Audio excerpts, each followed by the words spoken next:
പിതാവിൻ്റെയും പുത്രൻ്റെയും പരിശുദ്ധാത്മാവിൻ്റെയും നാമത്തിൽ ആമേൻ.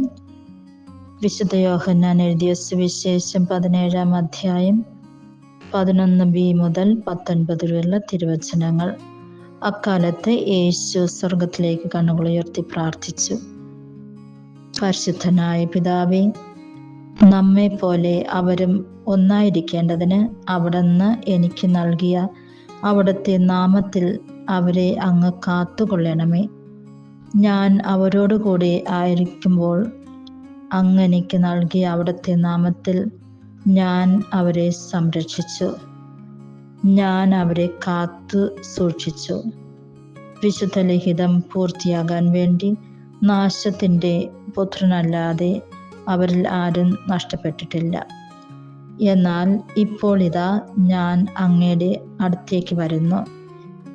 ഇതെല്ലാം ലോകത്തിൽ വച്ച് ഞാൻ സംസാരിക്കുന്നത് എൻ്റെ സന്തോഷം അതിൻ്റെ പൂർണ്ണതയിൽ അവർക്കുണ്ടാകേണ്ടതിനാണ്.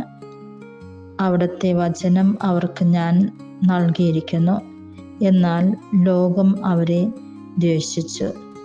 എന്തെന്നാൽ ഞാൻ ലോകത്തിൻ്റേതല്ലാത്തതുപോലെ അവരും ലോകത്തിൻ്റേതല്ല.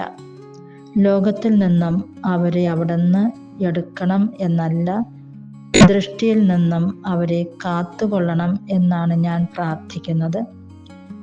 ഞാൻ ലോകത്തിൻ്റേതല്ലാത്തതുപോലെ അവരും ലോകത്തിൻ്റേതല്ല.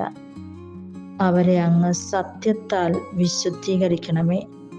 അവിടുത്തെ വചനമാണ് സത്യം. അങ്ങ് എന്നെ ലോകത്തിലേക്ക് അയച്ചതുപോലെ ഞാനും അവരെ ലോകത്തിലേക്ക് അയക്കുന്നു. അവരും സത്യത്താൽ വിശുദ്ധീകരിക്കപ്പെടേണ്ടതിന് അവർക്ക് വേണ്ടി ഞാൻ എന്നെ തന്നെ വിശുദ്ധീകരിക്കുന്നു. ഈ വചനഭാഗത്തിലൂടെ യേശുവിന് നമ്മോടുള്ള സ്നേഹം നമ്മൾക്ക് മനസ്സിലാക്കാനായിട്ട് സാധിക്കും.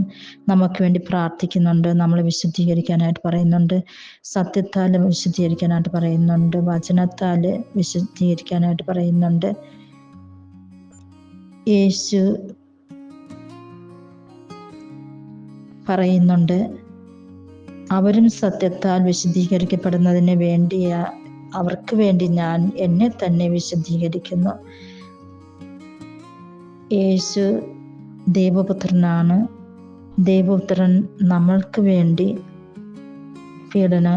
പീഡകൾ സഹിച്ചു, മരിച്ചു, ഉയർത്തെഴുന്നേറ്റു. നമ്മളെ പാപത്തിൽ നിന്നും രക്ഷിക്കുന്നതിന് വേണ്ടി. നമ്മുടെ ചിന്തകളും വാക്കുകളും പ്രവർത്തനങ്ങളൊക്കെയും വിശുദ്ധിയിൽ നമ്മൾക്ക് സൂക്ഷിക്കാം.